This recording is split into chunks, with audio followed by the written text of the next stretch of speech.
goalkeeper Richard Kintin makes a return after 2 years, as well as Sule Ali Muntari, Jordan Ayew and Jerry Akamiku. They all return to the senior national side, the Black Stars. Joining me in the studio this afternoon, James Oyedeji, who joined me yesterday. We were looking at the Stars goalkeeping department. Today, the squad is out and we're looking at the squad proper in itself. Ms. Oyedeji, you didn't make mention of the fact that Fatah Dauda should be maintained so that we can build on his performance and whatnot. Fatah Dauda is in there, Adam Kwarase, as well as Richard Olele Kintin. Yeah, the only news there is that Richard has come back to join the team. He's the oldest 7th player in the whole team. I think 90 matches. And it's a good call-up because it will put Fatah Dauda and Kwarase on their toes, and I think the coach, the goalkeeper trainer, will pick the best. Yes. Okay. Let's move forward and look at the defenders. Samuel Inkum has been called back again into the team. Samuel Inkum. We have David Ade. He happens to be the new person in there. For the likes of Rashid Smaila and Awal Mohammed, who ply their trade in South Africa, they get several call-ups. But my worry is they're not being. I mean, they don't get to play for the side. We only see the likes of maybe John Boy in there as always. We have Jerry Akamiku, who did play with him in Pando Heart of Lions. Do you think Jerry and David Ade in any way?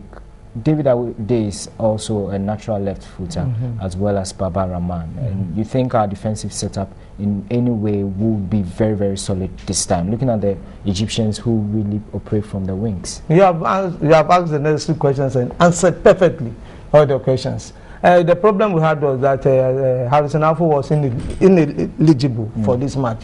So the coach was very smart enough to invite a natural left footer, David Ade.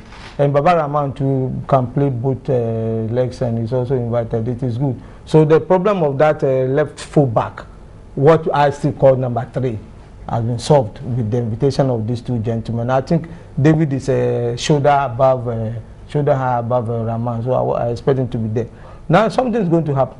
I was talking to Coach Emerson last night, the former coach of Mighty Jets, former coach of King Faisal, former coach of Sportive, and so on and so. It's a veteran in terms of coaching. And we said that the Egyptians are very swift on the flanks, like you mentioned. And so you have to use a strategy whereby you have to keep somebody waiting for the rampaging attacker, whilst the other defender, who is now masquerading as a winger, falls back, goes in and comes back. Let me demonstrate very well. I don't mind if the coach plays Opari as number 2 and then Nkrumah on 7. Both of them are natural defenders and both of them like overlapping.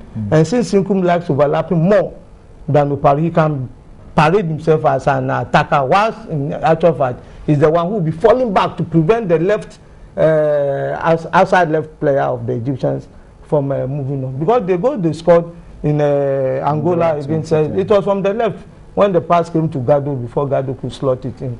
So if you watch very well, our right back position has always been a problem.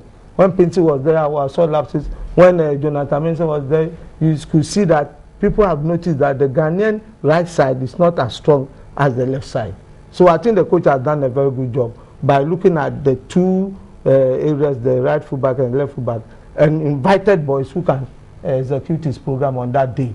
I think it's a good setup. Now, you mentioned Awal Mohammed and Rashid Smaila. They are on the fringe. We call them, fringe players. Even when they went to South Africa, they had a lot of competition, so to take time. When the Orlando Paris coach came here, he said that Ghanaians take time to get into the South African style of play because they are more aggressive than the Ghanaian slow build-up. So it will take them some time, but eventually they will get into the team and play full time.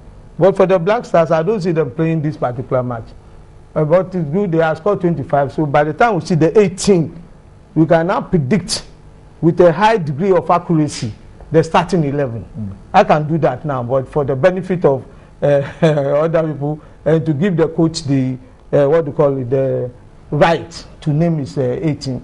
Let's wait till maybe Friday, then we can announce that this player will play this position, this player will play this position, that player will play this position. Okay, obviously we can name it Oyedeji's starting 11. Oh, it has always been the same. If people who follow me know that when I give a lineup, the difference is always one, and that one is as a result of a player coming in because of other interests, not because of his pedigree as a footballer or as a star for the national team.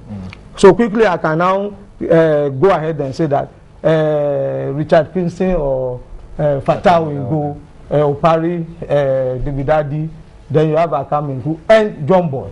Because Bossa was not invited. Okay, Mr. Ayodeji. Yes. You've done it for the goalkeepers and the defenders. We'll continue tomorrow with the midfield and then the strikers. Then we'll name Oyedeji's 11 for the senior national. It has always been the same. It has always been a photocopy of what you eventually see. All right, thank you very much, Mr. James Oyedeji. I've been speaking with James Oyedeji, a football historian and analyst. We've been looking at the star squad, the 25-man squad that Coach Kwesi Appiah has named to face the Pharaohs of Egypt at the Baba Yara Sports Stadium come the 15th of this month. Remember, it's the final round of the 2014 World Cup qualifier.